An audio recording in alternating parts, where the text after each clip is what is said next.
Ok, j'ai 2 minutes top chrono pour vous présenter les 13 nouveaux spectacles de la saison 26-27 à l'Espace des Arts. Et j'en profite pour vous faire un petit tour du bâtiment jusqu'à nos loges artistes et jusqu'à nos coulisses. Allez, on y va, c'est parti. Allez, on commence par le théâtre, car la saison ouvrira sur une pièce magnifique, multiprimée par 5 Molières, Du charbon dans les veines, vous emportera dans une ville minière du nord de la France en 1958. 2 autres pièces seront également à l'honneur un peu plus tard dans la saison, L'Invitation en février et Amour et cigarette en mai. Le ton est tout autre, là on est sur quelque chose de drôle et de plus léger, des comédies populaires comme on les adore avec des acteurs super connus. On passe maintenant à un spectacle qui fait le lien entre théâtre et humour, c'est Y a de la joie de Michael Hirsch. Le comédien que vous avez pu voir dans la pièce de théâtre Le Montespan nous raconte ici une histoire personnelle, comment il s'est donné un an pour apprendre la joie de vivre. C'est hyper sincère et c'est bouleversant. On continue dans l'humour en plein dedans cette fois, et comment ne pas citer le GOAT Selig qui est littéralement en train de braquer notre billetterie tellement ses places se vendent vite. Donc un conseil, ne tardez pas trop. Haute génération, haute manière de faire des blagues, Alexis Tramoni sera de passage en mars. Alors lui, je peux vous dire que c'est un carnage, il tire sur tout le monde et c'est jouissif. Âme sensible, s'abstenir. Allez, on ne s'essouffle pas, la musique maintenant. Le premier concert de la saison sera un hommage à un très grand nom de la chanson française. Petit indice, un de ses tubes s'appelle Le Chanteur et c'est aussi le nom de ce projet de reprise porté par un groupe formidable. Il s'agit bien du monument Daniel Balavoine. Allez, on continue sur les petites devinettes et j'en ai une spécialement pour vous. Je viens tout droit de la Creuse, je porte toujours une casquette en velours côtelé marron et j'écris des chansons sincères sur des existences modestes. Je suis...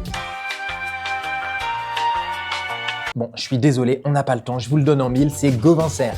2 autres rendez-vous musicaux plus traditionnels, le grand concert classique annuel qui nous fera voyager cette fois-ci en terre espagnole, ainsi qu'un opéra, The Fairy Queen, avec des décors confectionnés par des lycéens. On arrive au dernier concert de la saison, vous savez bien que le jazz fait partie de notre ADN, et cette fois-ci ce sera un hommage à l'immense Miles Davis, porté par Médéric Collignon, un musicien hors pair. Hors pair également, et leur nom leur va à merveille, les virtuoses surprendront toute la famille en janvier avec un spectacle fantastique mêlant comédie, magie et musique. J'arrive au bout, et pour les bout de chou, un loup tout doux, le spectacle Le Loup est revenu, l'animal préféré des enfants, les amusera de bout en bout. Ça y est, j'ai terminé, je crois que j'ai relevé le défi et c'est l'heure maintenant pour moi de me reposer. Tout comme notre salle de cinéma qui, je vous le rappelle, sera fermée pendant les vacances du 8 juillet au 1er septembre inclus. Du coup, on se voit à la rentrée, à bientôt.